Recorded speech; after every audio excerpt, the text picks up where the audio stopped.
Lá então fizemos um programa envolvendo entrevistas, takes da praia de Copacabana, da piscina do hotel, e o programa começava num close do relógio do Carlos Palu, onde ele dizia, são 3 horas da tarde. E esse programa entrou no ar às 9 horas da noite. E, evidentemente, foi um maior sucesso e tal, aquela máquina que fazia esse milagre. E eu me lembro muito bem quando nós estávamos, então, na sala de videotape, no 2º andar do prédio da TV Continental, nas Laranjeiras, o Costa Lima olhando-se assim, isto é obra do diabo. Há registros de que o primeiro teleteatro a usar o VT foi o da Tupi. Hamlet, de Shakespeare, com direção de Dionísio Azevedo. Hamlet, de Shakespeare, foi o primeiro trabalho realizado em videotape na televisão brasileira. Cassiano Gabos Mendes, quando recebeu o material na pioneira TV Tupi, Canal 3, nessa época Canal 4, me solicitou que fizesse uma adaptação do Hamlet para a televisão e eu fiz a direção e a adaptação desse trabalho. Foi muito curioso porque eu estava retornando praticamente à minha vivência cinematográfica mais autêntica, porque a televisão ao vivo é um cavalo solto. Depois que ele parte, você não tem como segurar as rédeas. E então, já no caso do videotape, se pode brecar a televisão, fazê-la pensar melhor, refletir melhor e, quem sabe, realizar melhor. Talvez. Nem sempre. Fiquei com aquilo na cabeça, reparei que a fita era uma fita de áudio, só que grossa. O áudio era pequenininha, né? E essa era grande. Ora, eu já tinha montado áudio muito nos filmes da Atlântida, diminuindo as músicas, porque as músicas comerciais eram 3 minutos. Então eu cortava para 1 minuto e pouco, porque era muito tempo no filme. Então eu já estava acostumado a cortar aquela fita, só que aquela era mais larga. Eu aí propus ao Chico Anísio, colega meu, muito meu amigo, disse, Chico, vamos comprar um rolo desse negócio de tape aí, que eu queria fazer uma experiência que eu acho que você vai poder falar com você mesmo. Você num tipo, fala e você corta para você respondendo. Bom, o Chico vislumbrou, né? Vislumbrou a possibilidade e realmente nós compramos o tape.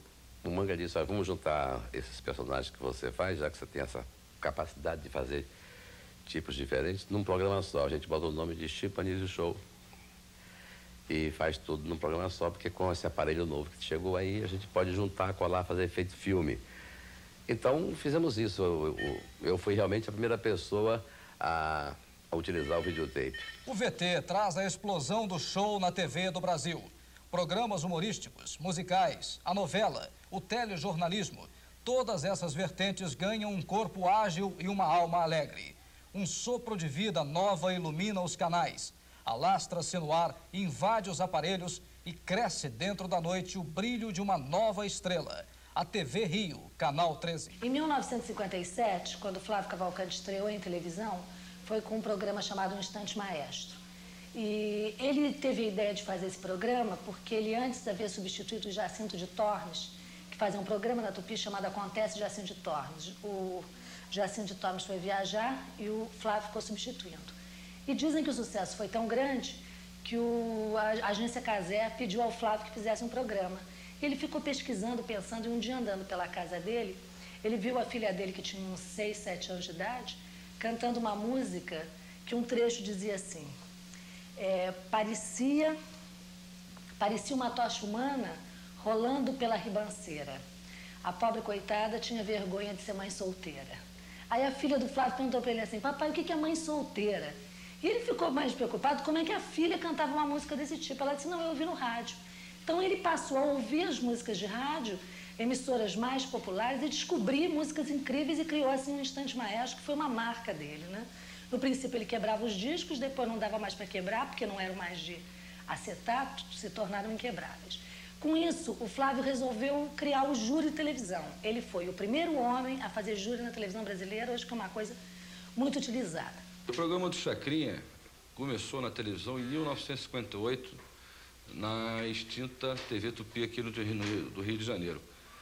Naquela época eu era pequeno e tinha acompanhado o papai fazia questão de levar eu, Nanato, o Jorge para a televisão, Começou então, a parte que eu me lembre, na Tupi tinha a discoteca do Chacrinha e tinha o Rancho Alegre. O Rancho Alegre era um programa de historinha no qual participava o Paulo Bob, o Carlos Imperial, que era o bandido, o Paulo Bob era o mocinho e o Chacrinha era o xerife lá dessa historinha, dessa brincadeira. Toda semana tinha uma historinha. E tinha a discoteca do Chacrinha, que era um programa de atrações musicais, tinha entrevistas, o pessoal ia cantar lá. E foi essa época da TV Tupi, começou em 58. Ele ficou na Tupi até 1960, que aí ele se transferiu para a TV Rio.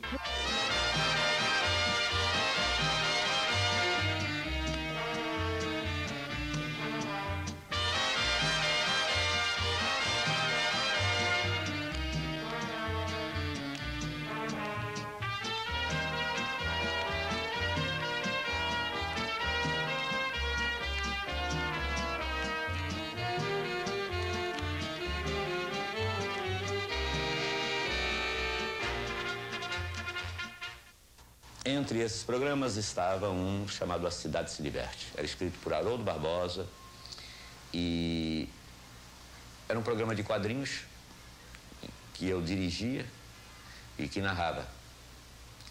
E foi dali que começou toda essa minha carreira de envolvimento com programas de humor e direção de programa. E lá eu fiquei até que fez a minha passagem para outro setor, que é a televisão. Afinal, a hora e a vez da novela.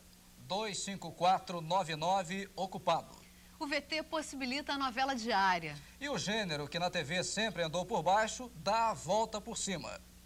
Então nós que fazíamos teleteatro na TV Excelsior reagimos muito contra 25499 Ocupado. Mas fizemos, nós éramos contratados, tínhamos que fazer. E nos surpreendemos com o sucesso que essa novelinha fez. Ela era muito ruim, era um dramalhão mesmo. Mas fez muito sucesso. Foi ao ar às 7 horas da noite e nesse horário as televisões tinham no máximo 8% de Ibope, 7, 6, 5% de Ibope. Ninguém via televisão às 7 horas da noite, que era um horário que as pessoas jantavam, etc. E foi sucesso, porque quando terminou 30 dias depois, a novela já estava trazendo para a emissora um Ibope de 17% ou de 20%, era uma coisa assim, mais do que o dobro. E a primeira novela diária feita foi o 25499 Ocupado, uma novela argentina do Alberto Migré, e que nós gravávamos durante a madrugada na TV Excelsior, porque o estúdio era ocupado durante o dia para fazer outro tipo de espetáculos. Era um teatro, o Teatro Cultura Artística em São Paulo, e nós gravávamos de meia-noite, 1h da manhã, até 10 horas da manhã do dia seguinte, era esse nosso horário de gravação. A novela era curta naquela época. A novela tinha o quê? Uns 30 capítulos. E estourou, simplesmente estourou. Nós éramos contra. Nós, atores, achávamos que não devíamos fazer uma novela diária, que era desgastante, que nós não íamos conseguir fazer, porque fazia-se naquela época só os grandes teatros. Tinha o TV de vanguarda, TV de comédia, tinha o Grande Teatro Tupi, em que nós preparávamos durante a semana toda o espetáculo, ensaiávamos e fazíamos no domingo, sempre ao vivo. Depois é que passou a ser gravado com videotape. Mas o sucesso absoluto, a afirmação definitiva do gênero, veio com grande sucesso radiofônico dos anos 50, transposto para a telinha. O original cubano de Félix Cainé, O Direito de Nascer. Mas o tempo provou que a carta era verdadeira e que o meu filho morreu. Se ele estivesse vivo, Maria Dolores teria dado um jeito de me procurar, de me encontrar. Mas não foi logo em seguida que a senhora entrou para o convento? Mesmo assim, ela teria me procurado. Meu filho morreu. Eu perguntava estarrecida o porquê. Eu não entendia o porquê do sucesso de uma novela que eu tinha consciência estar fazendo para as donas de casa, para as pessoas de um nível intelectual não muito exigente. E, de repente, eu percebi que ela estava sendo assistida pelos médicos, pela alta magistratura, e eu não entendia porquê, até hoje não entendo. Realmente, isso foi uma coqueluche, uma epidemia no país. Diminuiu o consumo de água, leilões eram anunciados com a apresentação do capítulo da novela, enfim. Casamentos eram interrompidos, era uma coisa impressionante, ainda mais que não havia todo o poder de mídia utilizado hoje acompanhando esses eventos da televisão. Um breve recuo de tempo na primeira metade dos anos 60.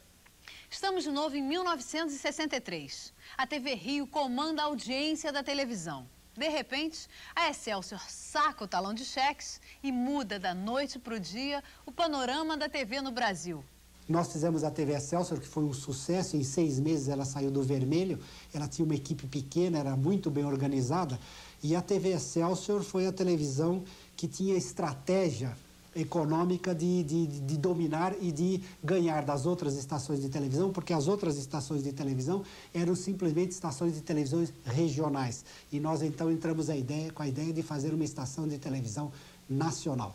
A simpática TV Rio foi esvaziada, mas o show que não pode parar, não parou. O brilho da noite vestiu as cores da Excelsior.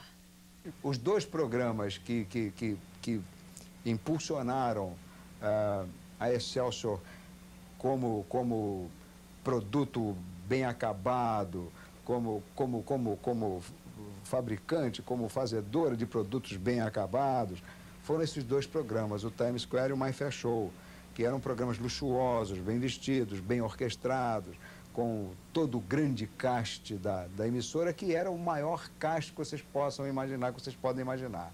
Vocês imaginem na mesma emissora Chico Anísio, Grande Otelo, Walter Dávila, Jô Soares, Ema Dávila, Oscarito, enfim, todo mundo estava na Excelsior. E